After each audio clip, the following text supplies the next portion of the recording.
Ден 17 от общо 21 с водорасли Афа. Правя си една регенерация на тялото. Поне веднъж годината. Това е за поредна година. И това, което днес зададох като въпрос на ние дами в златна възраст, рожденички. Знаете ли, че имате 3 майки? Това го казах в 15-тия ден. Първата, която ви е родила, и това е факт, който никой не може да отрече по какъвто и да е начин. Втората е тази, която ви е отгледала.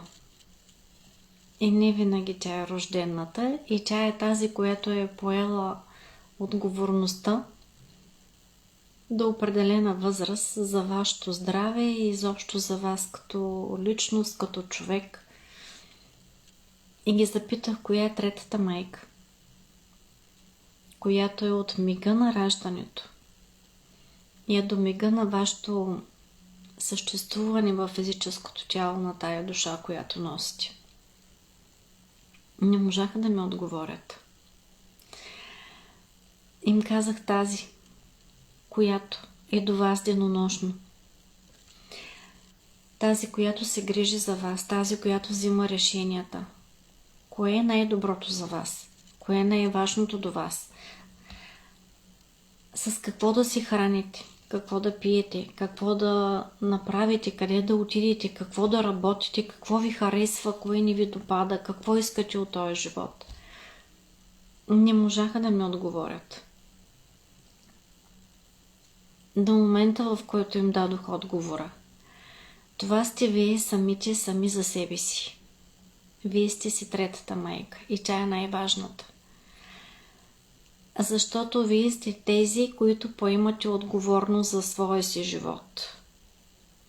Във всеки един момент, във всеки един миг. Какво решение вземате? И знаете ли, може да си предизвикате с нещо, което е на пръв поглед много лесно. Но аз като го направих, не ми беше никак лесно. Застанете сами със себе си срещу огледало. Гледайте право в очите си 1 минута. И ако наистина успеете да се гледате 1 минута, попитайте тези очи срещу вас. Как се чувстват? Какво харесват? Какво им тежи? Какво ги радва? Какво им дава смисъл в живота? Кои сте вие? Какво искате?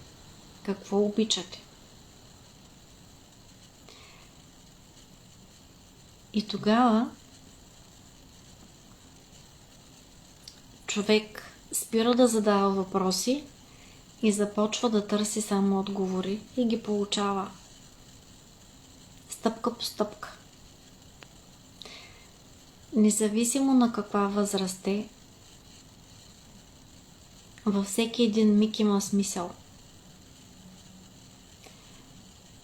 И всеки го намира сам за себе си. Това е моя ден 17 от 21 Сафа.